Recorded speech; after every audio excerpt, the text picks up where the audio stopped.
Masih pakai nasi Bismillahirrahmanirrahim. ya. Assalamualaikum warahmatullahi wabarakatuh. Waalaikumsalam. Waalaikumsalam warahmatullahi wabarakatuh. Waalaikumsalam Alhamdulillah, warahmatullahi. alhamdulillahi wa kafa wassalatu wassalamu ala al-mustafa wa ala alihi wa sahbihi wa man ihtada amma ba'd. Allahumma ahyina ala sunnatih wa amitna ala millatih wa syurna fi zumratih ma'al ladina an'amta alaihim minan nabiyyina was siddiqin wa syuhada'i was salihin wa hasuna ulaika rafiqa. Alhamdulillah, Bapak Ibu yang dimulakan Allah Subhanahu wa taala, wabil khusus Ibu Ketua Ikosindo, Bu Erni, yang kita tunggu nasihat dan fatwanya.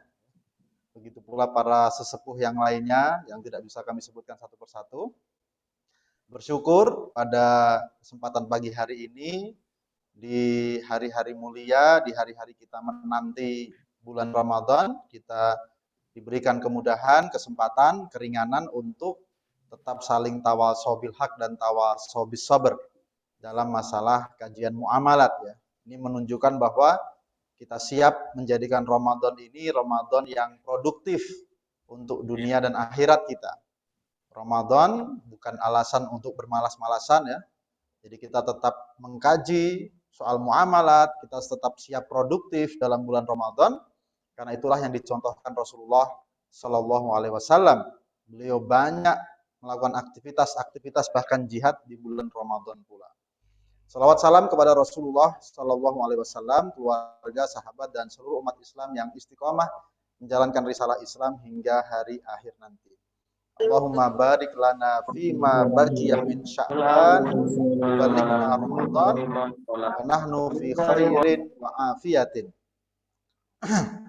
Saya mohon izin untuk share screen agar materi kita pada pagi hari ini bisa lebih mudah untuk dipahami dan tentu saja didiskusikan ya. Saya yakin fungsi kajian ini, kajian ekonomi syariah Ikosindo ini bukan mengajari Bapak Ibu sekalian yang sudah malang melintang ya, makan asam garam di dunia BMT dan keuangan syariah, tetapi adalah upaya pengingatan dan penguatan. Tawasobil haq dan tawasobis sabr, karena wa khuliqal insanu dha'ifa. Manusia itu lemah. Atau maka ketika kita bicara di kajian muamalat apapun, kita yang menjadi penting adalah kita ulang lagi tentang teori awalnya, konsep awalnya, bahkan prinsip-prinsip awalnya. Sehingga kemudian kita bandingkan dengan bagaimana sih aplikasinya di lapangan. Nah, kali ini kita membahas akad ijarah. Ini Ikosindo ini luar biasa ya. Dalam arti kajiannya meminta akad musyarakah ya, akad ijarah yang sebenarnya jarang-jarang ya. Kalau ijarah lumayan sekarang sudah mulai banyak ya. Tapi dibandingkan dengan murabahah kan beda itu. Nah, murabahah sudah pernah ya. Jadi musyarakah dan sekarang ijarah dan aplikasinya apa saja. Siapa tahu banyak hal yang bisa kita optimalkan atau ada beberapa hal yang ternyata masih harus kita luruskan. Pertama, kita bicara konsep awalnya. Jadi ijarah ya, kita biasanya ada ujrohnya, fee-nya, ijarah secara bahasa mustaqah minal ajr. Apa itu ajr? Sama kita sedang mendengar ajr. Ajron adiman, pahala yang agung. Jadi pahala itu adalah balasan, iwat, ganti, balasan atas sesuatu. Makanya ajr ya juga disebut dengan sawab, pahala. Itu secara bahasa. Tapi bisa kita bayangkan ya, secara bahasa ya, memang kita hubungkan dengan secara istilah nggak terlalu jauh ya. Karena secara istilah ya kita ijarah, kita melakukan ganti atas satu manfaat, atas satu jasa, atas satu pekerjaan.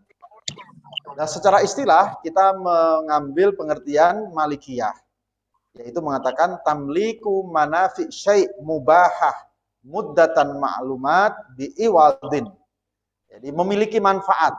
Jadi kita tidak bisa memiliki ainnya, tidak memiliki zatnya, tapi kita bisa memiliki manfaat. Contoh tentu ijarah rumah, ya, sewa rumah. Kita memiliki manfaat untuk menggunakan rumah tersebut. Sesuatu yang mubah, tentu ini secara umum ya, objek akad apapun ya harus yang halal. Al-mal mutaqawwam syar'an. Nah, Kemudian muddah maklumah. Ciri ijarah itu adalah mempunyai waktu yang jelas, disepakati objeknya itu apa dan kapan digunakan. Kenapa? Karena tidak berganti pemilikan. Ya, kalau murabahah ya pembelian kan berganti kepemilikan. Maka yang waktunya hanya waktu pembayaran hutang piutangnya. Tapi kalau ini benar-benar waktu menggunakan manfaat itu. Bi'iwadin dengan ganti.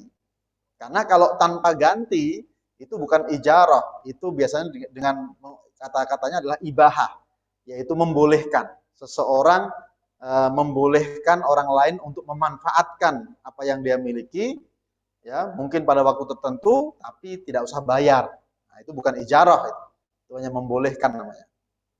Kemudian Asy-Syinkiti mengatakan akad kompensasi terhadap suatu manfaat barang atau jasa yang halal dengan imbalan yang jelas. Berarti imbalannya juga harus jelas, objeknya harus jelas, waktunya harus jelas karena tidak menghasilkan perpindahan kepemilikan. Jadi misalnya ya, ketika bahkan ada Imam Hanafi misalnya, kalau akad sewa rumah kemudian pemiliknya meninggal, bagi mereka itu bisa untuk menghentikan ijarah itu. Karena apa? Karena kepemilikannya sekarang milik ahli waris.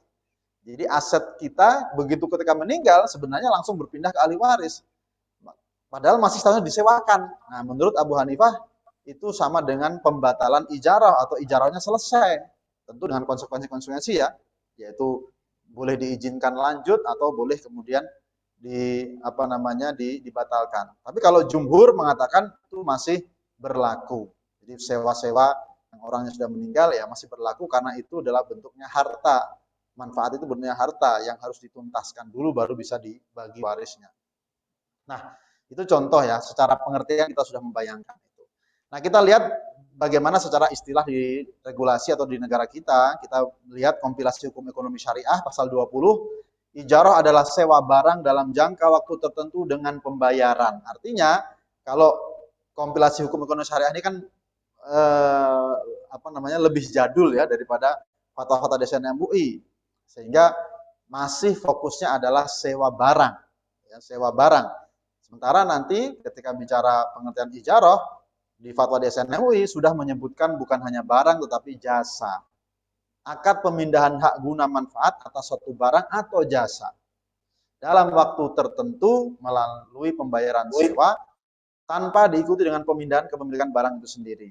Jadi di sini kita menggunakan yang lebih luas, yaitu apa? Yang namanya ijarah itu bisa atas barang atau ijarah itu atas jasa atau satu tenaga. Di dalam Al-Quran dasarnya memang kalau dalam Al-Quran yang ada itu adalah ijarah atas pengupahan ya. Misalnya kita tahu bagaimana Nabi Musa ditawari oleh Nabi Syuaib ya untuk menikahi salah satu dari putrinya dan memberikan pekerjaan. Jadi ijarah itu ya pemberian pekerjaan itu. Maka dikatakan qalat ihdahuma ya abatis ta'jirhu. Salah seorang dari kedua wanita itu berkata, wahai ayahku, ambillah ia sebagai orang yang bekerja kepada kita. Karena sesungguhnya orang yang paling baik, inna khaira man ista'jarta al-qawiyul amin. Jadi Al-Quran memberikan kita inspirasi tentang spek orang yang menjadi mitra kerja kita terbaik, entah itu pengelola, ya entah itu mitra kita di dalam mudharabah atau dalam wakalah bil istismar, yaitu al-qawi, jadi orang yang kuat dalam arti punya kompetensi, mempunyai kapabilitas, dan al-amin terpercaya, mempunyai kredibilitas, mempunyai integritas juga. Nah, jadi ijarah di dalam Al-Quran salah satunya tentang pemberian pekerjaan, itu juga ijarah. Jadi akad kita sehari-hari ya ijarah sebenarnya.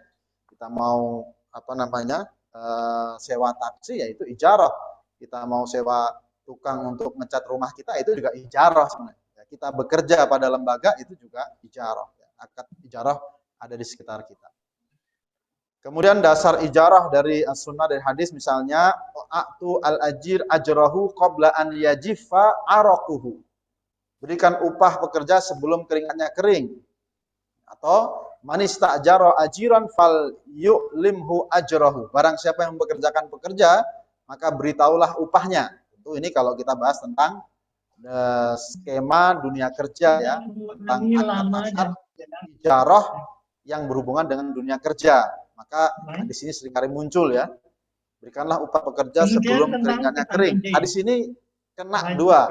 Pertama, sebagai pemberi kerja, maka dia harus menyegerakan hak-hak karyawannya, tidak boleh menunda-nunda.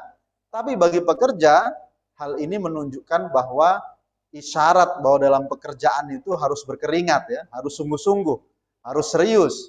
Ya, kalau sampai menunjukkan kemudian sebelum keringatnya kering ya, artinya menunjukkan bahwa dalam pekerjaan itu membutuhkan satu effort, satu pengorbanan. Nah, itu kalau kita gali tentu dalam masalah etika dunia kerja. Kita bahas tentang ijarah dari sisi pembiayaan, ya, aplikasinya. Rukun dan syaratnya, pelakunya jelas, ya, ada namanya yang menyewa, mengupah, mustajir itu sama. Cuman bedanya kalau yang menyewakan barang namanya mukjir, kemudian yang menyediakan manfaat jasa itu namanya ajir. Artinya apa? Antara mukjir dan ajir tentu tergantung objek ijarahnya. Jadi kalau ijarahnya lahan, rumah, tempat ya dia sebagai mukjir. Tapi kalau ternyata dia yang kemudian disewa atau diupah untuk mengeluarkan sesuatu, maka dia adalah ajir itu sendiri. Yang memberikan pekerjaan, yang menyewa namanya mustajir. Objek akad sudah tadi disebutkan dalam pengertian barang atau jasa. Sigot akad, ya, ijab kabulnya sama dengan akad-akad yang lain. Bisa secara lisan, tertulis, dan lain sebagainya. Dan yang jelas di dalam objek itu harus jelas tentang ketentuannya. Bahwa yang disewakan apanya, ya, kemudian waktunya kapan, ujrohnya kapan, itu harus jelas dan disebutkan di dalam ijab kabulnya. Makanya tadi dikatakan ya, siapa yang mempekerjakan seseorang, fal yu'limhu, maka hendaklah diberitahukan tentang besaran upahnya. Jadi menyebutkan di dalam akad itu tentang apa yang disewa, kemudian sampai kapan, dan kemudian berapa fee-nya atau berapa ujrohnya. Nah ini sudah tadi ya, ijarah itu berdasarkan objek dibagi alal a'yan, sewa mobil, sewa rumah, sewa toko, sewa lahan, atau alal manfaat, ya, jasa konsultasi, pengacara, buruh. Nah ini konteksnya juga berlaku dalam pembiayaan ya. Ketika BMT, ketika anggota membutuhkan sewa barang atau sewa tempat, maka itu ijarah al-a'yan. Tapi ternyata ketika anggota dari BMT atau koperasi itu membutuhkan pengurusan, misalnya balik nama, ya, atau juga tambah beban listrik, kemudian tambah daya listrik, ya, kemudian atau nanti bisa kita misalnya dalam konteks take over. Nah, itu semua adalah ijarah alal manfaat, pengurusan. Kadang-kadang supaya sederhana kita bilang ijarah pengurusan atau pengupahan, atau ijarah tentang sewa persewaan. Ijarah sewa itu terkait dengan sewa tempat dan lain sebagainya. Tapi kalau pengurusan itu biasanya ada kord di antara anggota dan BMT, itu pengurusan. Tapi kalau pengupahan itu tanpa kod, jadi misalnya balik nama, ya, kemudian pecah sertifikat, tadi tambah daya, itu nggak membutuhkan kod, itu bisa langsung sebenarnya. Itu sama seperti sewa tempat tapi paralel ya. Kita sewa, kemudian disewakan lagi, nah, kita diupah untuk itu, lalu kita subkan ke orang lain untuk menjalankan, maka sebenarnya itu hampir sama. Tapi untuk membedakan kadang-kadang secara istilah kita ada ijarah sewa, itu terhadap barang. Ijarah pengurusan, itu adalah BMT mengurus dan biasanya ada kodnya karena ada biaya-biaya yang tidak bisa jadi paket, yang karena biaya besar. Tapi ada ijarah pengupahan yang dimana tidak pakai kod karena memang bisa langsung menjadi paket sewa itu sendiri. Biaya-biaya yang ada itu bisa diinputkan kepada biaya paket pengurusannya, maka ada ijarah pengupahan. Secara sederhana bisa kita bagi tiga, nanti kita bisa bahas satu persatu. Kemudian ketentuan terkait manfaat waktu sewa.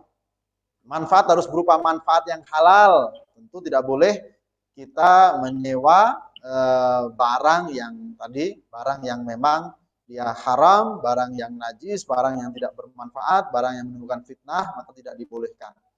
Atau bukan barangnya, pekerjaan, seperti bayaran jelas ya,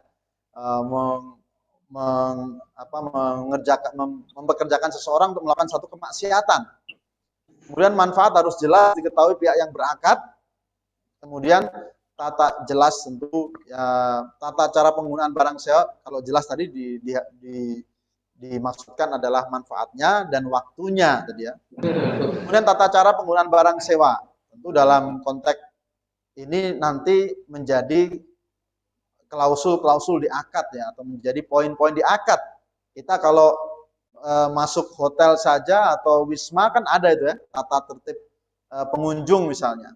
Nah, itu di akad juga disebutkan kalau memang ada tata cara penggunaan barang yang perlu diperjelas. Ini pentingnya apa? Pentingnya nanti kalau ada kerusakan ya, kalau ada masalah.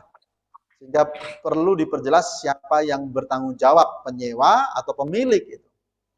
Nah, yang poin 4 ini mengikat kepada kita ini nanti kalau kita mau menyewakan. Jadi kan BMT biasanya menyewakan lagi ya, menyewa dan menyewakan lagi misalnya lahan, tempat. Maka poin 4 ini menjawab itu. Boleh nggak kita menyewakan barang yang kita juga nyewa? Maka di sini dalam fatwa ternyata ada klausul izin. Ya. Boleh menyewakan kembali kepada pihak lain kecuali tidak diizinkan pemilik. Ini bahasa fatwanya memilih bahasa yang lebih longgar. Karena Pak, secara umum boleh menyewakan kembali kecuali tidak diizinkan pemilik. Ya. Jadi tidak menggunakan kata boleh menyewakan kembali dengan syarat diizinkan pemilik gitu ya. Nah, ini contoh ya penggunaan bahasa fatwa yang maksudnya mungkin sama ya, tetapi ini lebih ke arah melonggarkan. Karena pada dasarnya boleh menyewakan kembali kecuali tidak diizinkan pemilik. Itu lebih longgar memang daripada boleh menyewakan kembali dengan syarat diizinkan pemilik. Tetapi pada dasarnya fisorohah rohah, dalam keterbukaan itu ada apa namanya? Ada ketenangan ya. Kalau kembali kepada kan ini fatwanya ya, kalau kembali ke fikihnya itu memang dilihat kebiasaannya. Kalau memang kebiasaan bahwa di situ menyewa lalu disewakan kembali boleh, maka tidak perlu izin secara spesifik. Tapi kalau bukan kebiasaan yang ada, maka harusnya kita minta izin kepada pemilik. Bisa dipahami ya. Kalau memang ada kebiasaan di situ, ini orang kalau nyewa itu nanti dia bebas menyewakan kepada siapapun, maka tentu itu tidak diperlukan izin. Di sini kita nanti ketika menyewa tentu lebih baik kalau pemilik tahu bahwa kita akan sewakan lagi. Dan biasanya tentu sudah jelas itu ya. Kemudian mustajir dalam akad ijarah tidak wajib menanggung risiko terhadap kerugian yang timbul karena pemanfaatan kecuali. Ini secara umum betul ya. Jadi orang yang menyewa, kita mau menyewa motor, menyewa rumah dan lain sebagainya tidak menanggung risiko terhadap kerugian kecuali kalau memang kita melakukan 3 hal ya. Yang pertama adalah at-ta'addi, yang kedua at-taksir, dan yang ketiga mukhalafatus syurut. Itu sama seperti etika-etika di dalam aplikasi pengelolaan mudharabah misalnya. At-ta'addi yaitu melakukan sesuatu yang harusnya tidak boleh dilakukan. Misalnya motor ya harusnya tidak digunakan untuk menyeberang sungai, ternyata digunakan untuk menyeberang sungai. Padahal motornya itu hasil sewa, akhirnya motornya rusak gitu kan. Jadi harusnya tidak dilakukan. Motornya harusnya tidak dilakukan untuk menyeberang sungai, ternyata menyeberang sungai lalu rusak. Maka kerugian di sini jelas tanggung jawab penyewa. Atau at-taksir, tidak melakukan sesuatu yang harusnya dilakukan.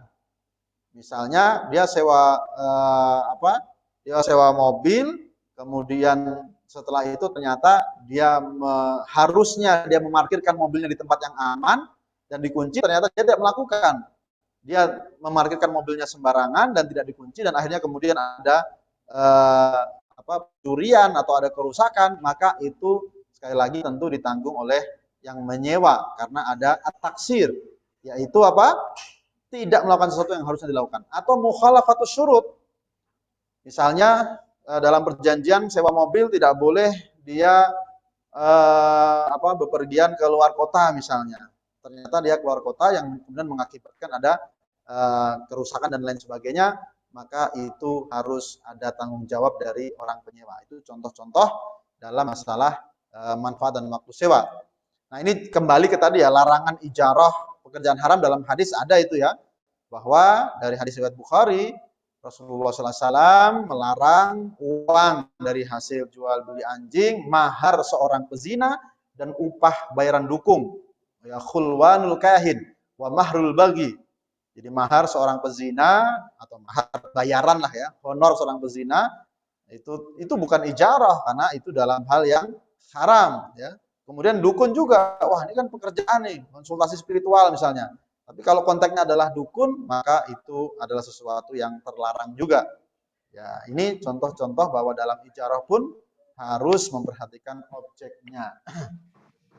Nah, kemudian biasanya yang disoal adalah ketentuan terkait ujroh.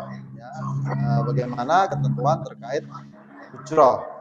Maka pertama, ujroh itu boleh berupa barang, manfaat, barang, jasa, atau barang yang boleh manfaatkan menurut syariah. Artinya apa?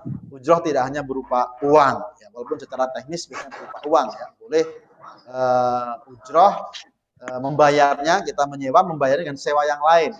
Ya, sewa rumah, ya dibayar dengan sewa mobil misalnya, ya, dengan atau manfaat mobil. Itu contoh dibolehkan. Ya, walaupun tentu sekali lagi ada peraturan yang lain. Kemudian kelenturan, flexibility. Jadi menentukan ujroh itu harus clear. Ya, tetapi ada fleksibilitas dalam arti menentukan sewa atau upah dapat diwujudkan dalam ukuran waktu, tempat atau jarak boleh. Ya, misalnya kita kalau yang paling mudah kan tadi sewa mobil ya karena ada tempat dan jarak misalnya. Jadi misalnya ukuran waktu sewa mobil dalam 6 jam misalnya itu fleksibel, atau kita langsung sewa mobil ke lokasi tertentu kan kayak kita Gojek itu kan dari sini misalnya dari Solo ke Semarang. Kita tidak tahu apakah kemudian nanti ada macet atau tidak, yang jelas Solo Semarang sewa mobil diantarkan misalnya 300.000. Kalau yang waktu tadi, sewa mobil 6 jam, mungkin 200.000. Ya, atau karena jarak. Ya, misalnya per 3 kilo berapa. Sehingga nanti mau kemana pun dia, habis dari Semarang, masih mau kemana. Yang jelas jaraknya setiap nambah 3 kilo, maka atau 4 kilo dapat tambahan juga. Itu sama seperti yang kita tahu di ongkos Gojek ya, misalnya gitu. Tetapi ada juga yang menarik, kualitas, dan ini yang saya kasih merah ini artinya fatwanya sama-sama tentang ijarah tapi beda fatwa ya. Karena ada beberapa fatwa tentang ijarah. Kuantitas dan atau kualitas ujroh harus jelas tadi. Ya, kalau mau pakai uang ya harus jelas berapa. Baik berupa angka nominal, untuk pekerjaan ini 100.000 nominal. Atau prosentase tertentu. Nah, ini jangan disalahpahami ya. Ini bukan bukan prosentase kemudian kita bilang pokoknya. Ini sering ditanyakan, ini fatwa kok ada ujroh dengan prosentase. Ini bukan prosentase dari pokok, ini prosentase dari hasil pekerjaannya. Misalnya ada seorang yang membayar agen ya, berdasarkan setiap kali nanti berhasil menjual barang akan diberikan ujrohnya 15% dari hasil penjualan atau keuntungan. Maka ini dia baru dibayar ketika menghasilkan tadi penjualan dengan persentase tertentu.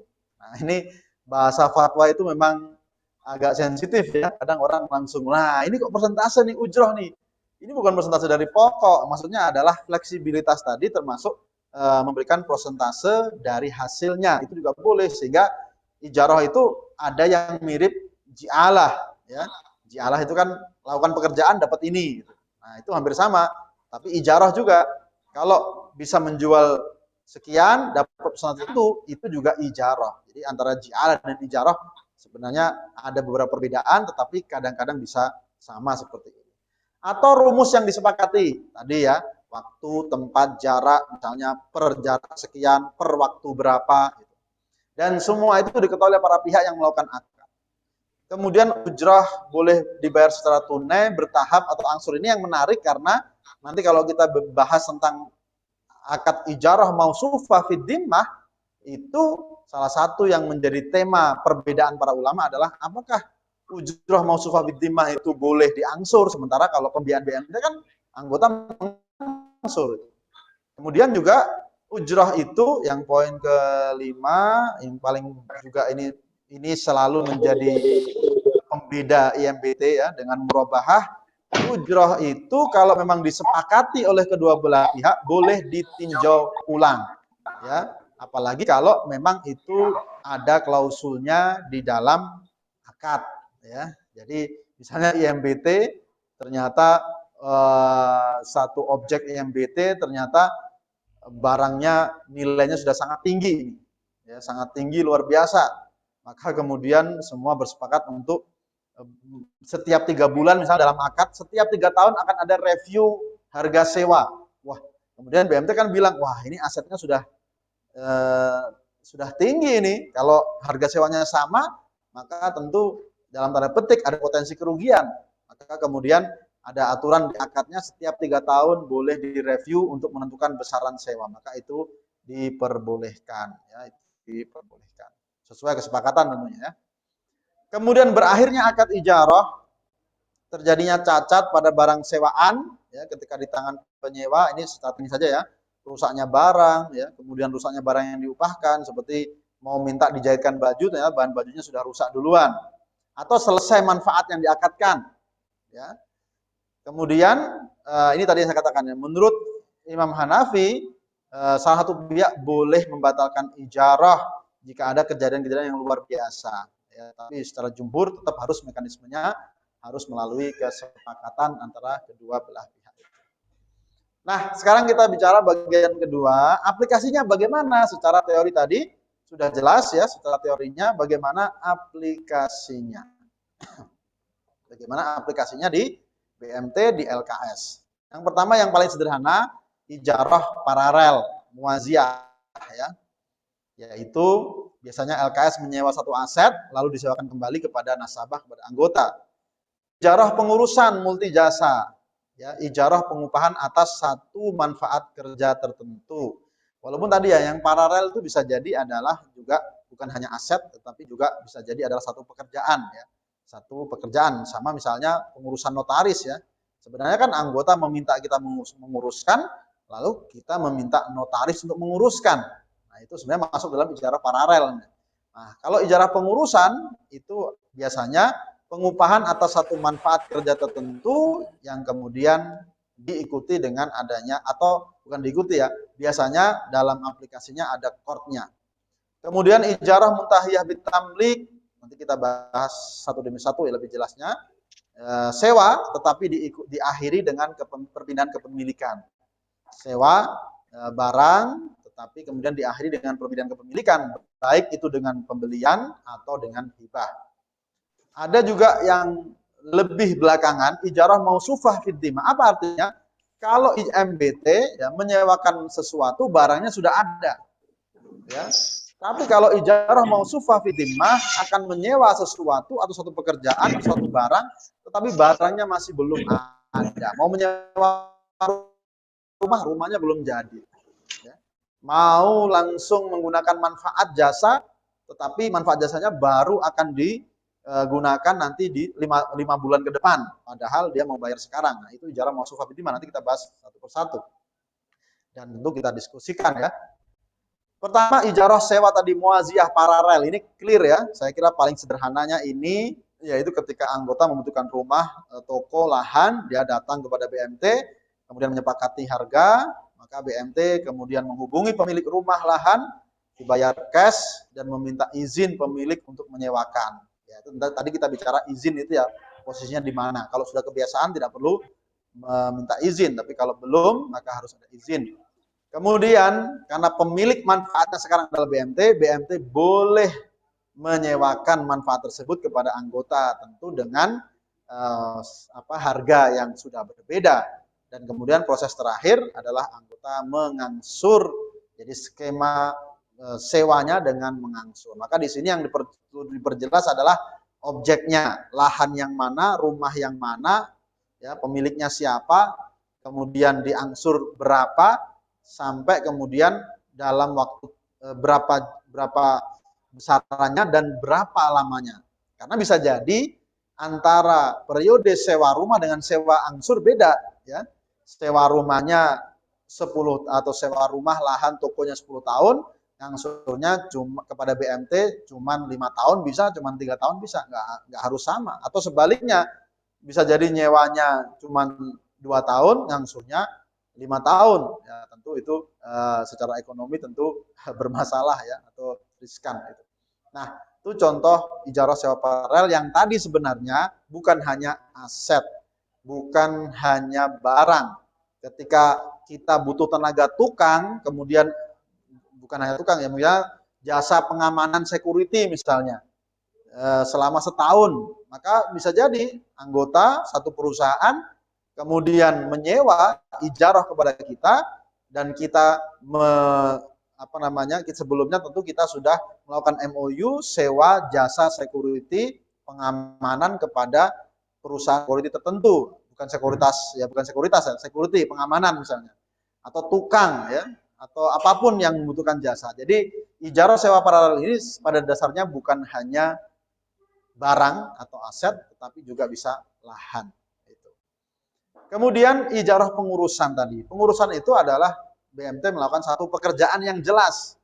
Ya, pekerjaan yang jelas yang kemudian kalau yang di sini biasanya memang ada akad qardnya. Jadi ijarah plus qard, ada menggunakan dua akad ya, ijarah plus qard.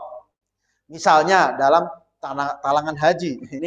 Ini saya belum ganti, ini masih ambil dari internet ya. Sebenarnya kan kalau di dalam bahasa fatwa itu kan pengurusan pembiayaan haji ya. Cuman di masyarakat itu terkenal talangan haji. Nah, talangan haji secara fatwa itu masih berlaku, tidak ada pembatalan ya. Yang kemarin itu adalah adanya moratorium ya, pemberhentian dari Kemenak ya, meminta ke bank-bank syariah untuk menghentikan pembiayaan tersebut, produk tersebut karena melonjaknya antrian haji sampai pada bisa menimbulkan masalah sosial ya. Ngantri 25 tahun, ngantri 30 tahun, padahal yang mau ngantri usianya 60 tahun, usianya 50 tahun, kalau dihitung-hitung kan tentu akan sangat menyulitkan. Nah, sama, jadi tetapi secara fatwa tidak dibatalkan. Nah, lalu kemudian hari ini juga sudah mulai ramai lagi ya. Nah, bagaimana ijarah yang dilakukan oleh BMT di sini? Ya, sederhana di sini ya. Ada anggota, ada koperasi BMT dan ada Kemenak misalnya. Kalau itu haji misalnya. Jadi di sini kerjaan kita apa dong? Pekerjaan kita adalah tentu memberikan kita informasi langkah-langkahnya dan juga nanti pada dasarnya kita mendaftarkan, membayarkan ke rekening yang ada dan itu nanti harus disebutkan dalam akad. Apa saja pengurusan BMT. Akad yang terpisah ya antara akad ijarah pengurusan dan akad qard. Karena tentu anggota membutuhkan qard 25 juta ya untuk mendapatkan porsi. Gitu. Jadi di sini pengurusannya adalah ya pengurusan kok segitu mahalnya ya. Makanya di sini supaya kita menjauhi delik riba. Delik riba atau asumsi orang itu ribawi memang harusnya bahwa ijarah pengurusan ini tidak melihat besarnya dana talangan, tidak boleh melihat. Kalau mungkin melihat berapa lama mengangsur itu masih dimungkinkan ya. Tetapi kalau melihat besaran dana talangan, ternyata dana talangannya besar, ijarahnya besar, ini tidak tepat di dalam disyaratkan tidak boleh begitu. Disyaratkan tidak boleh seperti itu. Jadi naik tidak boleh berdasarkan besar turunnya, besar kecilnya dana talangan. Tetapi selain itu boleh misalnya lama kesiapan mengangsur, kemudian di situ bisa dibebankan ya menjadi tambahan dalam fee ujrah pengurusan itu boleh. Jadi qardnya tetap dikembalikan 25 juta, tetapi BMT mendapatkan keuntungan dari fee ujrah tersebut. Tetapi sekali lagi dalam penawarannya harusnya misalnya ya kita kan sering membuat tabel-tabel ya. Itu jangan sampai kemudian akan mudah orang mengasumsikan oh ini ujrohnya ini berdasarkan talangan ini, talangan 25 juta, ujrohnya 5 juta, talangan 15 juta, ternyata ujrohnya 3 juta dan seterusnya, maka harusnya buat saja satu paket ya atau dua paket atau 3 paket tetapi ujrohnya sama. Ya, kira-kira itu yang membuat kita terbebas dari delik ya atau asumsi orang untuk mengatakan wah ini cuman apa akal-akalan saja. Itu harus kita pahami ya. Kemudian yang berikutnya contoh hampir sama ya, yang melibatkan ijarah dan qard itu kan skemanya tadi haji jelas, take over juga ada, ya ijarah dan qard itu take over. Nah, tapi di sini BMT menguruskan ke bank konvensional untuk penyelesaian kewajiban anggota, hutang anggota. Nah, mengurusan penyelesaian ini sampai selesai dan keluar sertifikat inilah yang kemudian ada ijarahnya. Tentu dibutuhkan qard untuk menutupi ya, qard untuk membayar ya hutang anggota ke bank konvensional. Ini lihat fatwa nomor 31 ya. Kalau tadi pengurusan haji fatwa nomor 19 kalau tidak salah. Jadi dalam pengurusan untuk memperoleh kepemilikan penuh ya ini kita baca bahasa fatwanya nasabah ya. Nasabah dapat akad ijarah dengan LKS. Artinya LKS, BMT, koperasi pengurusan untuk menyelesaikan pembiayaan atau hutang di bank. Apabila diperlukan, kalau memang butuh, ya ini bahasa fatwanya ya, realnya ya pasti butuh gitu ya. Jadi LKS dapat menalangi kewajiban nasabah dengan menggunakan prinsip qard. Tetapi syaratnya akad ijarah tidak boleh dipersyaratkan. Jadi tidak boleh dipersyaratkan, tidak boleh jadi satu. Sama seperti pengurusan haji tadi. Ya. Dan pemberian dan tidak besarnya juga tidak boleh berdasarkan dana talangan. Ini semua hampir sama. Pengurusan haji, kemudian take over syariah, kemudian nanti ada gade emas atau gade apapun, itu pasti ada besaran ujroh, tidak boleh berdasarkan qardnya. Ya. Nah, ini contoh gade emas. Gade emas juga sebenarnya kan qard. Qard, kemudian anggota setelah qard itu menggadaikan sesuatu, menjaminkan, dan kemudian penjaminannya itu dibebankan biaya pemeliharaan. Maka di sini ada dua, orang sering salah paham di dalam fatwa gade ini. Ada dua komponen yang dijadikan, yang dimintakanlah kepada anggota. Pertama ongkos. Ongkos ini bahasa kita ini biaya administrasi ya. Didasarkan pada pengeluaran yang nyata-nyata diperlukan, itu biaya administrasinya. Tetapi ada namanya biaya penyimpanan barang, ujroh ya dari penyimpanan barang itu yang disepakati dan tidak boleh berdasarkan besaran talangan. Jadi akadnya akad ijarah dan qard ini hampir sama ya, gade. Cuman dalam konteks BMT atau koperasi ketika memberlakukan gade memang agak unik ya. Kecuali kalau gade emas ya. Tapi kalau gade misalnya gade rohan tasjili, gade dokumen agak aneh ya. Karena sama-sama pembiayaan yang lain menggadai jaminannya sama, sertifikat tidak membayar pemeliharaan, ya, tapi membayar yang lain, margin dan lain sebagainya. Masa kemudian ada gadai rohan tasjili, ada sama-sama sertifikat, yang ini kita tarik pemeliharaan. Makanya konteksnya harus fokus ya kalau BMT menggunakan gade ya saya sarankan bukan gade yang dokumen, ya, sertifikat karena agak rancu dengan kewajaran tadi. Tapi kalau emas mungkin beda ya, mobil tentu beda itu kan membutuhkan pemeliharaan secara khusus.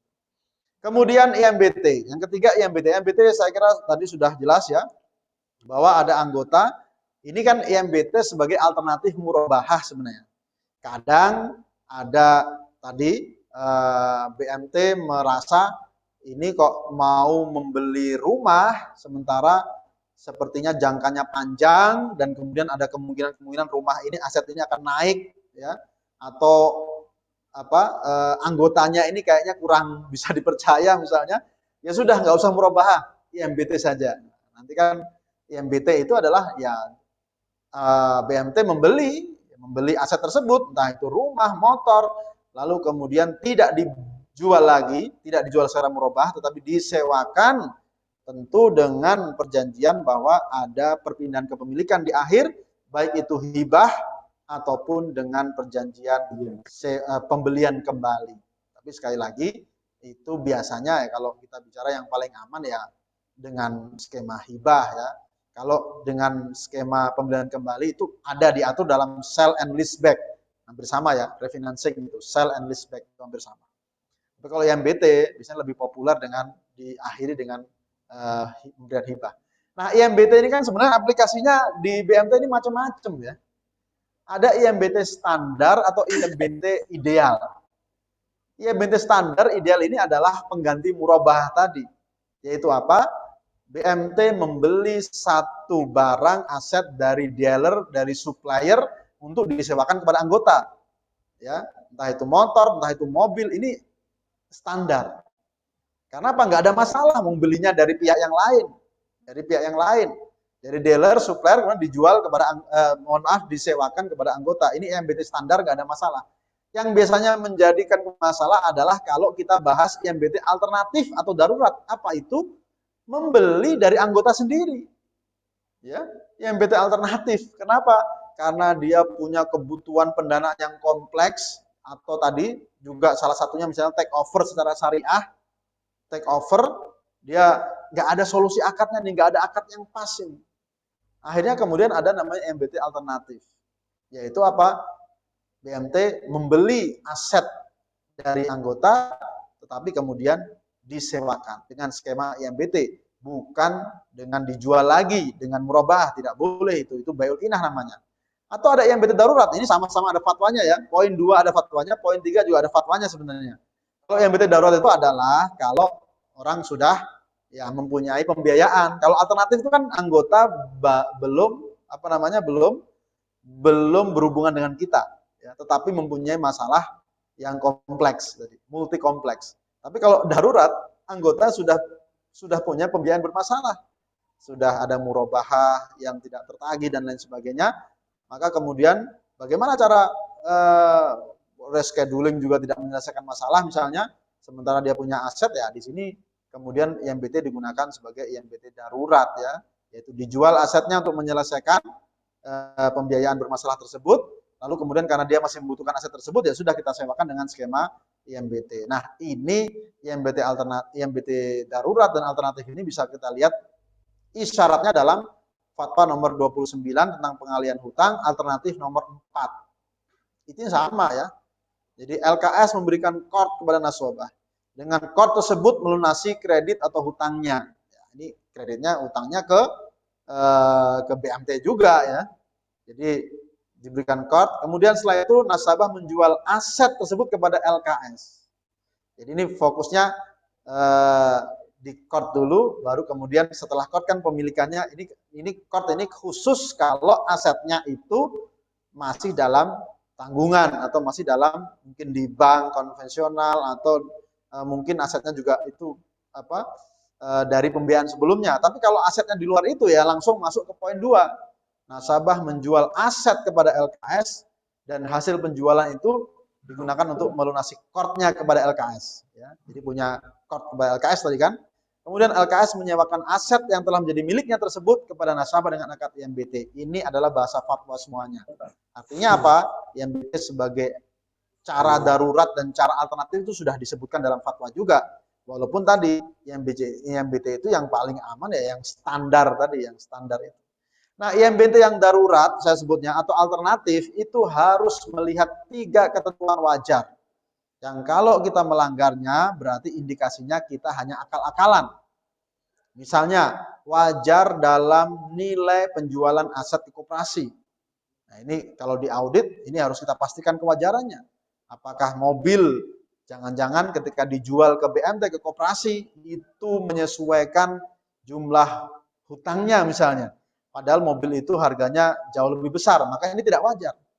Jadi mobil 100 juta karena hutangnya tinggal 50 juta, maka mobil itu diakui dibeli oleh BMT 50 juta, maka itu tidak wajar. Ya, jadi harus wajar dalam sesuai harga pasar, ada ya, ada di dalam fatwa yang lain ya, dengan harga pasar ya. Kemudian berikutnya adalah wajar yang kedua adalah bahwa apa yang kemudian disewakan oleh BMT kepada anggota yang dengan IMBT itu sesuatu yang dimanfaatkan. Berarti apa? Berarti dia menyewa ya, manfaatnya benar-benar, dia membayar, mengangsur untuk satu manfaat yang real. Jadi bukan kemudian asetnya ternyata tanah kosong di tengah hutan yang dia tidak gunakan lah. Lalu buat apa anggota membayar kalau dia tidak memanfaatkan? atau motor, mobil ternyata sudah rusak. Maka tidak boleh, itu namanya akal-akalan ya. Yang penting ada barangnya, padahal dia tidak menggunakan.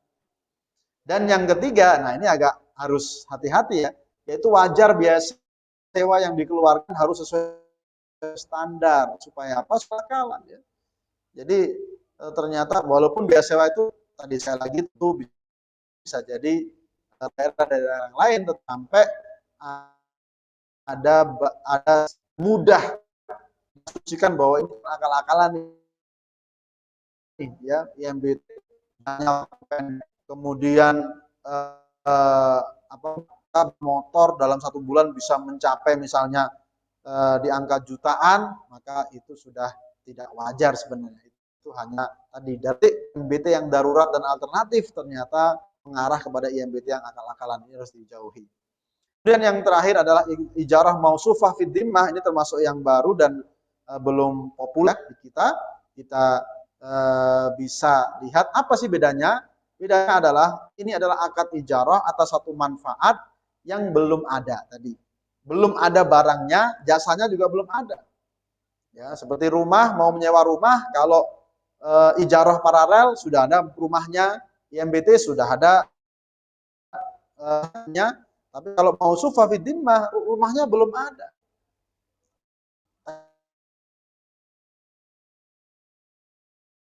Tapi mau disewakan. Jadi jual beli mungkin salam ya. Nah, ini masalahnya sebenarnya dalam aplikasi di dana, yaitu itu kan di awal ya, anggota tidak ada yang berani, tidak ada yang mampu begitu ya, tidak mungkin mengambil pembiayaan kalau begitu.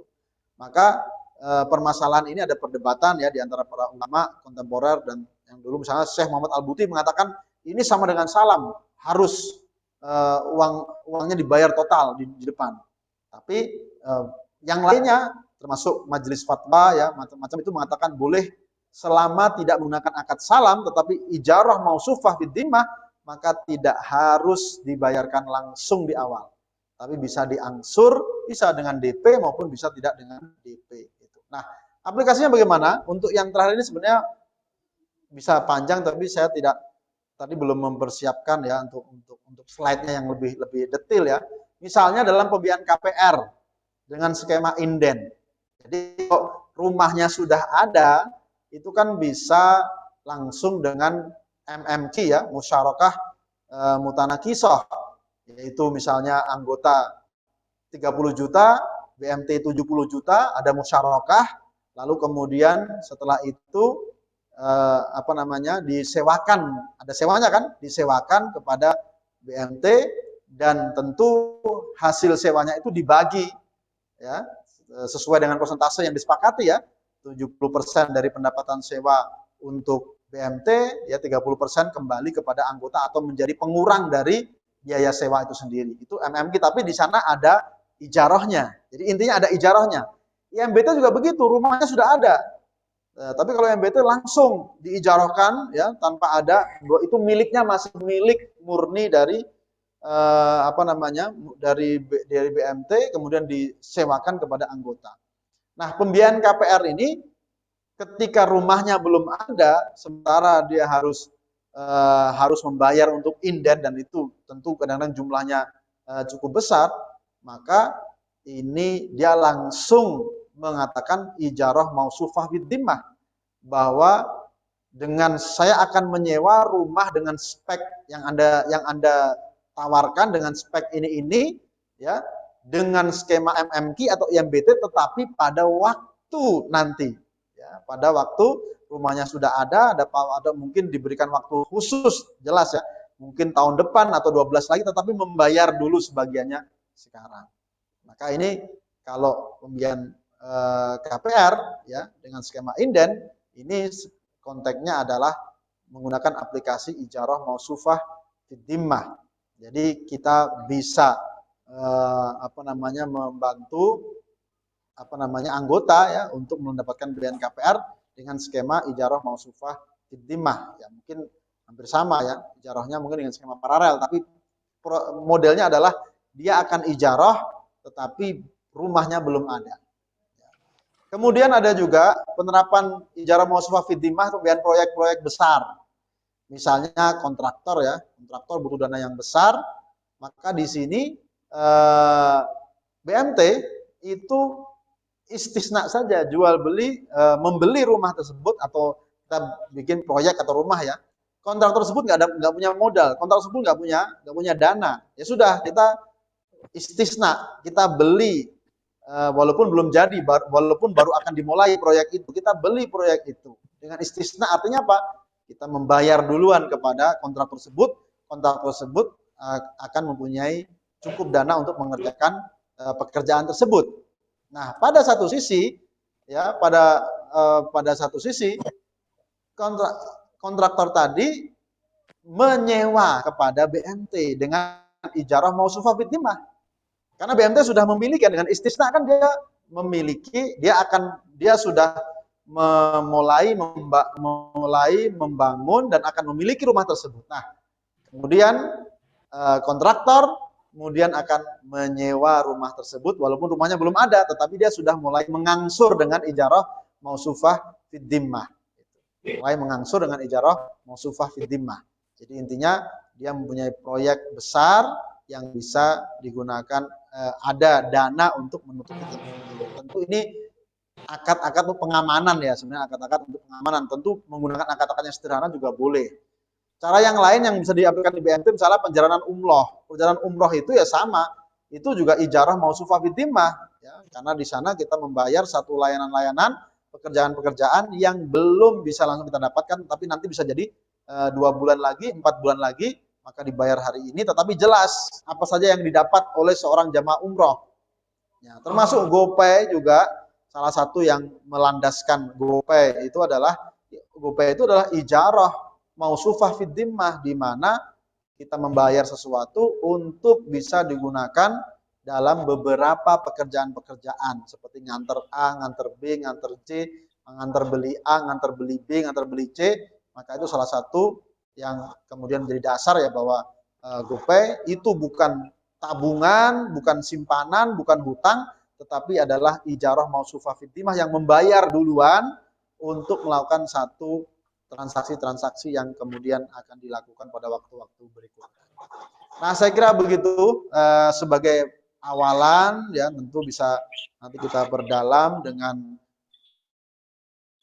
permasalahan teknis di lapangan, sehingga bisa kita uraikan, bisa kita sama-sama bahas dan selesaikan, karena saya yakin ada beberapa mungkin permasalahan di lapangan yang berbeda atau tidak selalu sama dengan apa yang kita dapati atau kita kaji dalam bahasan pagi hari ini.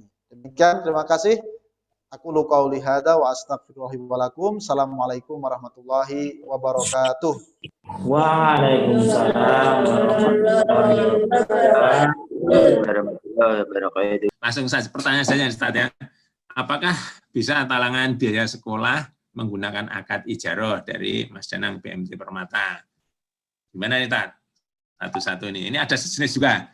Yang kedua ini dari Widi Wonosobo ini. Tanya Ustaz, biaya sekolah, biaya rumah sakit bolehkah dengan akad ijarah? Ini sama berarti dengan yang kedua. Ya. Monggo Ustaz, 2 pertanyaan tapi hampir mirip. Terima kasih. Ini yang paling populer di sini ya. Jadi akad ijarah untuk biaya kesehatan rumah sakit atau untuk biaya pendidikan, apakah bisa atau tidak? Maka di sini perlu ada namanya kita mempunyai SOP internal ya, SOP internal. Karena di sini perlu kita tahu ya, pasti kan nanti ada ijarah dan qardnya kan, ya, ijarah dan qardnya. Kalau kita bicara tentang fatwa pembiayaan multijasa, itu kemungkinannya ada 2. Untuk kesehatan dan pendidikan itu kemungkinannya 2. Bisa pakai kafalah, bisa pakai ijarah. Ya, bisa pakai kafalah atau bisa ijarah. Bedanya apa? Bedanya sebenarnya kalau kafalah itu 3 pihak harus bertemu. Nah, di sini kayaknya anggota malu-malu pasti kan. Jadi kafalah itu 3 pihak harus bertemu. Kemudian kalau kafalah juga biasanya mensyaratkan hutang, ada hutangnya dulu. Kalau ijarah kan pendidikan itu kan biaya rumah sakit sama biaya pendidikan kadang-kadang ada yang memang dia bukan hutang tapi mau dibayarkan dulu. Misalnya orang mau sekolah, dia belum sekolah, tapi harus bayar dulu, kan itu bukan utang. Nah, jadi di sini pertama kita bisa milih dulu. Untuk pembiayaan multi jasa seperti ini, pendidikan dan kesehatan, kira-kira bisa menggunakan akad ijaroh atau kafalah, dua-duanya bisa, tetapi dengan syarat ketentuan tadi yang saya sebutkan. Artinya ijaroh itu bisa sebenarnya. Nah, kalau pakai ijaroh, tentu tidak bisa kita paksakan menggunakan ijaroh paralel. Paralel itu adalah kita pura-pura menyediakan kesehatannya. Kita pura-pura menggunakan menyediakan biaya pendidikannya. Tidak bisa. Kecuali ya, misalnya kita kerjasama dengan rumah sakit atau kerjasama dengan SDIT ya, sekolah IT, bahwa kita itu bisa mempunyai pembelian atas manfaat pendidikan, voucher, lalu kita sewakan lagi kepada pihak anggota. Jadi sebatas mana kita menggunakan ijaroh saja atau ijaroh plus qard, itu perlu diperhatikan ya. Kalau ijaroh saja itu ketika kita memang bisa mengcover semuanya. Contoh tadi ya, kita pengurusan balik nama, notaris, pusat sertifikat, itu kan kita anggap kita bisa mengcover semuanya dan itu wajar. Tapi kalau kita merasa rumah sakitnya nggak merasa kerjasama dengan kita, lalu kita seolah-olah kita sewa misalnya pendidikannya, lalu pendidikan itu kita sewa lagi ke anggota, itu nggak wajar, karena nggak mungkin pendidikan dan rumah sakit itu kemudian melibatkan kepada kita. Jadi sekali lagi, kalau kita tidak punya MOU kepada pihak rumah sakit atau kepada pihak sekolah, berarti ijarohnya itu tidak bisa ijaroh paralel tadi ya. Tapi ijarohnya adalah ijaroh plus qard, pengurusan berarti. Tolong bisa dibedakan ya. Kalau ijaroh paralel itu seolah-olah jasa pendidikannya kita ambil alih, ya, kita beli dari sekolahan, lalu kita ambil alih, lalu kita sewakan itu kepada anggota. Nah, ini tidak pas kalau jasa pendidikan.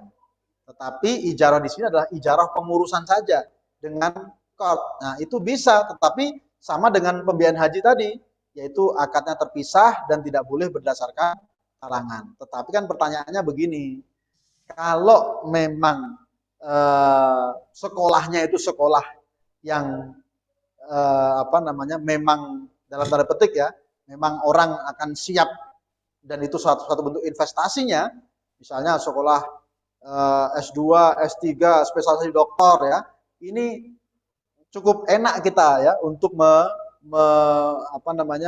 menyetujuinya ya. Pembiayaan kesehatannya tentu untuk program-program kesehatan yang berbayar yang memang dia siap membayar untuk itu misalnya. Itu nggak ada masalah ya, kita secara menetapkan ijarah, ujroh plus qard nggak ada masalah. Tapi yang menjadi dilema di lapangan kan ketika yang datang ternyata tunggakan SPP, kemudian masalah-masalah rumah sakit karena mendadak tadi sakit atau kecelakaan atau persalinan. Persalinan sih nggak bisa mendadak ya. Kalau persalinan kan 9 bulan nggak bisa mendadak ya. Nah, kalau yang seperti itu, nah sekali lagi kita harus punya SOP arif. Jangan-jangan ini bukan wilayah tamwil, jangan-jangan ini wilayah baitul mal gitu. Jadi sekali lagi saya ingin membedakan ya, kalau ijarah yang seperti ini, kalau bisa BMT nyari yang gagah-gagah ya. Karena kalau ada orang kecelakaan, orang dapat musibah, orang tiba-tiba kita tawarinya qard dan ijarah, ya tidak tepat. Itu wilayah qardul hasan saja sebenarnya. Gitu. Jadi tentu ini secara teknis dibutuhkan kearifan ya, sekaligus SOP. Kapan kita menggunakan ijarah ini untuk biaya kesehatan dan biaya biaya pendidikan. Gitu. Saya kira itu ya. Jika memakai akad IMBT untuk menghitung ujroh dengan memakai nominal, tetapi cara menghitungnya, bolehkah menghitung misal 2% dari 50 juta, gitu kan? Kira-kira artinya gue patokan ini ya, ancer-ancer ini. Iya, yang namanya juga cara penghitungan itu kan dapur kita ya. Dapur kita itu kalau bahasa sederhananya kan dalam hati. Kalau dalam hati itu bukan akad itu kan. Di dalam hati itu bukan akad ya. Yang akad itu yang disepakati berdua, disepakati kedua belah pihak. Makanya kalau cara penghitungan bisa saja supaya kita tetap kompetitif dalam menunaikan amanah anggota, ya, supaya kita bisa memperhitungkan manajemen risikonya, tentu bisa saja kita penghitungan seperti itu. Tapi kan yang jelas ketika kemudian ijarohnya itu ya ngapain pakai persentase, kan nggak ada hubungannya sama pokok ya. Ijaroh itu kan kita benar-benar menyewakan satu barang ya dengan harga dari kita yang kemudian nanti setelah selesai masa sewa akan dijual atau dihibahkan itu. Jadi yang penting ketika akadnya, ketika kedua belah pihak menyepakati itu adalah harga ijaroh baru. Tidak ada persentasenya, persentase dari mana? Ijaroh itu enggak istilah dalam tanda petik barangnya kan enggak kemana-mana, barangnya masih menjadi milik BMT. Yang disewakan ya, yang dijual dalam tanda petik adalah pemanfaatannya. Maka boleh tadi ya, kalau cara menghitungnya boleh, tetapi kalau ujroh ya itu langsung harusnya langsung tadi besarannya, kemudian berapa bulan itu clear di situ ya. Takutnya di kompetitif tadi ya Tat ya, kira-kira kompetitif untuk menjaga amanah ya. Ya betul. Kemudian yang kedua nih Tat, terkait sama akad IMBT ada anggota yang pembiayaan dengan mudah seberangkan selama 3 bulan. Nah, ini biasanya kasus di lapangan ya. Tadinya mau seberangkan 3 bulan misalnya dengan pembiayaan 50 juta. Tetapi setelah 3 bulan ternyata anggota hanya mampu membayar 30 juta. Ini sering ini 50 tapi gak bisa bayar 30. Bolehkah di akad IMBT lagi yang sisa 20 juta dengan ujroh dihitung dari 20 juta? Demikian nih Pak Hatta. Jadi rungiso full 50 juta. Masih baru 30. Masih 20 juta. Ya. Jadi salah satunya adalah ya, jadi IMBT itu tentu kita tidak mengenal pokok ya. Beda dengan murabahah. Murabahah itu walaupun secara akad tidak itu harga baru, tetapi dalam pencatatannya pun ada pokoknya ya. Kalau di IMBT harusnya tidak mengenal pokok karena itu barang milik kita itu. Jadi asetnya itu milik kita sebenarnya, kita sewakan dulu kan belum selesai kan. Maka selama belum selesai urusannya sewa. Ya betul tadi urusannya sewa. Nah pertanyaannya kalau dia nggak mampu kok malah kemudian sewanya malah dinaikkan itu. Ya kan kalau nggak mau malah sewanya dinaikkan itu kan jadi malah aneh ya. Mungkin kalau kita bicara hitam putihnya, oh ini kan ini kan review ujroh itu ya. Review ujroh itu harus dituliskan juga syarat-syaratnya sehingga tidak sembarangan dan harus disepakati juga. Harus disepakati. Jadi selama batas itu, jadi batas komitmen sewa itu ya harusnya tidak boleh ada penambahan-penambahan ya, tidak boleh ada penambahan-penambahan. Kewajibannya dia menyelesaikan biaya sewa yang dia komitmen di awal itu. Masih sama seperti itu. Jadi review ujroh itu bukan untuk konteks seperti yang ditanyakan itu ya. Kalau seperti itu nanti ya sekali lagi ya, walaupun boleh tetapi itu tidak arif sama sekali ya. Alasannya review ujroh, kalau tadi kan saya beri contoh ya, review ujroh itu misalnya tadi dipandang asetnya sudah naik harganya misalnya. Ya, bukan karena ketidakmampuan tadi, ketidakmampuan kemudian sekarang pertanyaannya adalah ketika tidak mampu kemudian masanya itu kan tetap sama ya. Masa sewa dia misalnya tetap sama lah, buat apa untuk kemudian malah dinaikkan. Jadi review ujroh itu pintu memang untuk menjaga sebenarnya tadi supaya BMT tidak kena potensi rugi, tapi tidak untuk diaplikasikan untuk penambahan-penambahan seperti itu ya. Karena itu justru nanti malah ada potensi kezaliman. Jadi harusnya dihindari ya, mentang-mentang kita pakai ujroh yang BT lalu sewenang-wenang ya. Jadi harus disepakati juga review ujroh itu dengan syarat-syarat tertentu. Demikian, wallahu a'lam bishawab. Jadi kayak di reschedule yang sisa 20 juta kekurangan nih Tat ya, dengan akad baru yang modelnya ditinjau lagi nih ya, kan 50 ya, tapi kalau jangka waktunya masih sama ya tadi di review karena sebab-sebab tersebut ya itu salah satu bentuk potensi kezalimannya berat ya. Kalau rescheduling murabahah kan masih ada jangka waktu yang berubah kan. Ya. Kecuali tadi ya, jangka waktunya juga berubah ya, berarti kan jangka waktu yang pertama itu masih ada kewajiban itu. Ya. Kemudian dia menyewanya tambah lagi jangka waktunya. Gitu ya. Jadi yang disebut akad MBT lagi itu harus dijelaskan apakah jangka waktunya sama atau berbeda.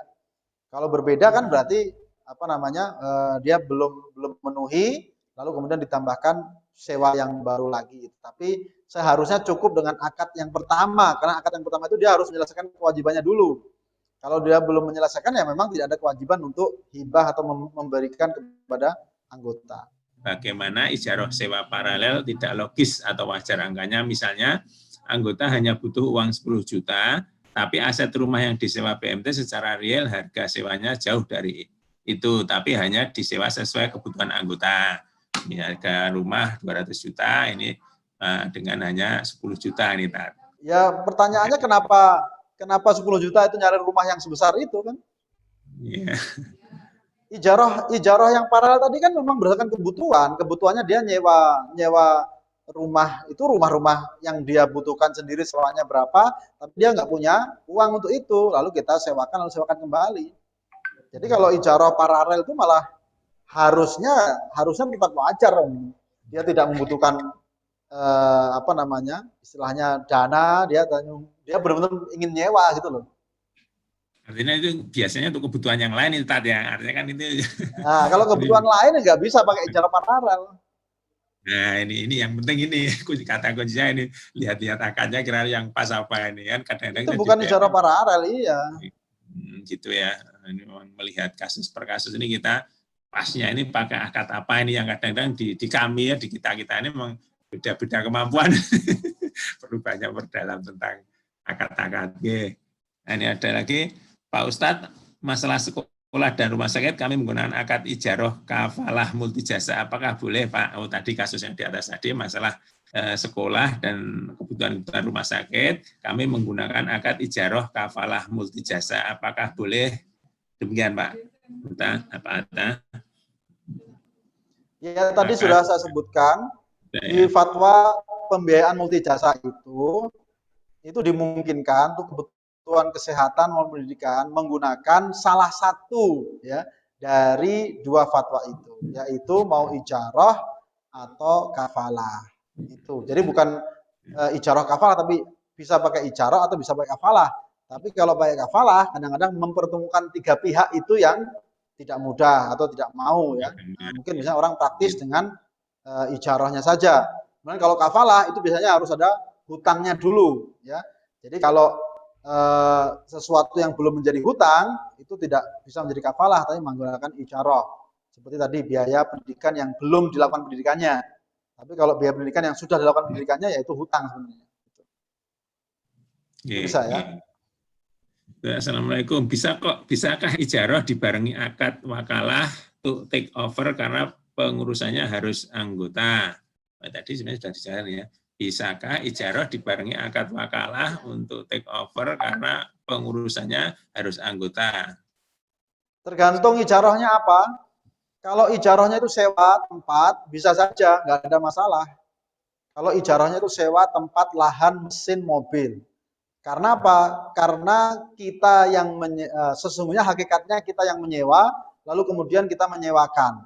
Jadi manfaatnya itu kita mendapatkan keuntungan karena penyewaan, ya maka tidak ada masalah dengan wakalah. Tapi kalau pengurusan itu kita mendapatkan fee itu karena menguruskan itu, ya menguruskan itu sehingga kalau kemudian pengurusan itu diwakilkan kepada anggota, maka hakikat fee kita itu harusnya diberikan kepada anggota lagi dong.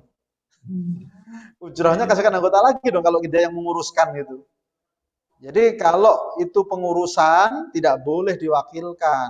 Karena kalau diwakilkan ya sudah ujrohnya dikasihkan lagi kepada anggota kalau begitu. Kita mendapatkan ujroh itu karena kita menguruskan, memproses kebutuhannya dia itu. Jadi bisa dipahami ya? Ya, bisa paham. Ini selanjutnya ada kalau pakai kodulasan kurang tepat karena yang mengajukan talangan PNS dengan gaji yang besar tapi terlambat pembayaran gaji. Wah, ini sudah bedanya jelas nih. Ahmad, terkait akad IMBT berarti selama anggota belum menyelesaikan berarti anggota masih menyewa sekaligus membayar ujroh dari BMT BES terkait akad IMBT, berarti selama anggota belum menyelesaikan, berarti anggota masih menyewa sekaligus membayar ujroh. Demikian itu. Ya, kan di dalam akad IMBT itu kan ada waktunya ya. Ada waktunya. Jadi kalau waktunya sudah selesai, dia belum membayar kewajibannya, ya pertama itu masih berstatus sebagai kewajiban, dan yang kedua ya barangnya masih punya kita, itu. Jadi dia belum menyelesaikan secara utuh IMBT-nya itu, bukan berarti kemudian nanti bisa diperpanjang lagi ya, kecuali kalau akad IMBT yang pertama itu dituntaskan dulu, ya, diselesaikan dulu itu. Ya, nih, lanjut. Ya, jadi nanti jangan diasumsikan bahwa kalau kemudian IMBT itu langsung kita bisa tadi ya maunya memperpanjang terus ya. Lebih baik fokus dulu dengan penyelesaian satu BMT itu dulu. Jadi kita tidak menggunakan perpanjangan itu untuk dalam tanda petik ya mensiasati tadi itu, mensiasati itu. Mensiasati rescheduling yang tidak boleh nambah margin ya kan, akhirnya adalah pakai IMBT aja gitu kan. Tapi fokus pada penyelesaian yang pertama dulu. Demikian dari BES ya. Dan dari Nula BMT SM. Assalamualaikum Tat, apakah talangan biaya operasional sekolah BOS bisa diijarohkan? Jika bisa ijaroh, apa lalu bagaimana cara hitung ujrohnya? Talangan BOS diijarohkan. Ini untuk sekolah juga nih, intinya ya untuk kebutuhan sekolah ini ya. Kalau yang dimaksud talangan itu dana, bagaimana mengijarohkan uang, nggak bisa kan? Oh ini berarti misalnya ke SDIT ada butuh dana tapi belum turun terus dipinjam dulu ini Tat ya? Misalnya mungkin maksudnya adalah membutuhkan dana untuk operasional tertentu, ya kemudian nanti ditutup dengan dana BOS gitu kan? Nah, kalau seperti itu kan kembali ke objeknya apa ya? Apa yang akan ditutup oleh dana BOS itu apa? Kalau objeknya memang objek-objek tadi yang bisa menggunakan tadi skema multijasa, ya ijarah plus qard dan lain sebagainya, ya bisa saja. Atau bahkan ijarah paralel, ya pengurusan misalnya, ya bisa saja gitu. Jadi di sini kita basisnya adalah objeknya, bukan soal talangan bosnya. Ya, jadi tidak boleh gelondongan talangan bosnya, mentang-mentang akan talangan bos lalu semuanya akan diijarahkan, enggak. Apakah objeknya itu lebih pantas dengan tadi ijarah pengurusan atau ijarah paralel, maka harus fokus kepada kebutuhannya apa dulu. Saya kira itu. Ya, demikian. Ini satu lagi yang kelewatan. Maaf Ustadz, mohon dijelaskan bagaimana maksud ijarah dengan qard, cara menghitungnya Uswin Kosuma. Maksud ijarah dengan qard dan cara menghitungnya. Cara menghitung ijarahnya jangan berdasarkan qard gitu ya. Jadi ijarah qard itu kan tadi kita berikan contoh seperti talangan haji ya, pembiayaan pengurusan haji, di mana anggota kalau mau mendaftar dia wajib harus punya uang 25 juta untuk mendapatkan porsi. Tapi dia nggak punya uang itu, maka dia datang ke BMT. Lalu BMT kemudian menggunakan dua akad. Pertama akad qard 25 juta, yaitu untuk pembayaran porsi tersebut. Yang kedua adalah akad ijarah untuk menguruskan anggota tersebut dari mulai awal sampai menyelesaikan pendaftaran.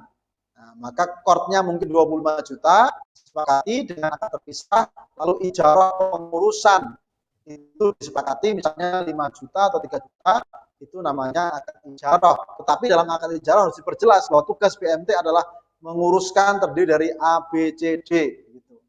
Jadi bukan hanya transfer saja, tetapi benar-benar menjalankan pengurusan, pembimbingan, ya kalau perlu malah pembimbingan juga ya, semua itu bisa dimungkinkan.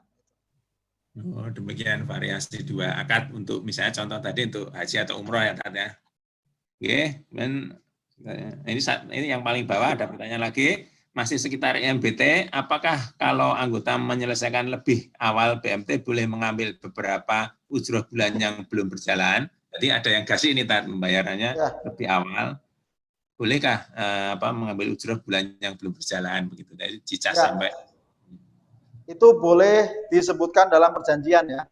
Jadi disebutkan dalam perjanjian tentang mekanisme seperti itu. Itu kan sama kita beli tiket kereta api, lalu kemudian kita nggak jadi. Ya, PT KAI bilang ya tiket yang tidak digunakan tidak akan hangus, ya, tidak bisa diklaimkan ke perjalanan berikutnya gitu. Jadi kita ingin menyewa kursi kereta api ke Jakarta. Ternyata saya misalnya dari Solo bayar untuk ke Jakarta. Ternyata tiba-tiba saya diminta Bu Erni mampir Tegal misalnya. Saya berhenti di stasiun Tegal. Padahal saya bayar Jakarta. Ya sudah, saya berhenti di Tegal, tapi saya nggak bisa minta kembalian kartu Jakarta tadi. Gitu. Nah itu diperjelas di dalam akad IMBT-nya. Bisa di sini ya. Jadi saya belum sampai Jakarta sebenarnya, tapi saya berhenti di Tegal. Tapi saya nggak bisa minta kembalian karena itu. Oh, begitu itu ya. Tadi disepakati di awal. Ya. Di awal, ya. Ini dari BES, ya. Mungkin sudah ada beberapa kasus di dalam perjalanannya. Demikian Ustaz, terima kasih ya. Jazakumullah khairan katsir. Dan Sama-sama, ini kita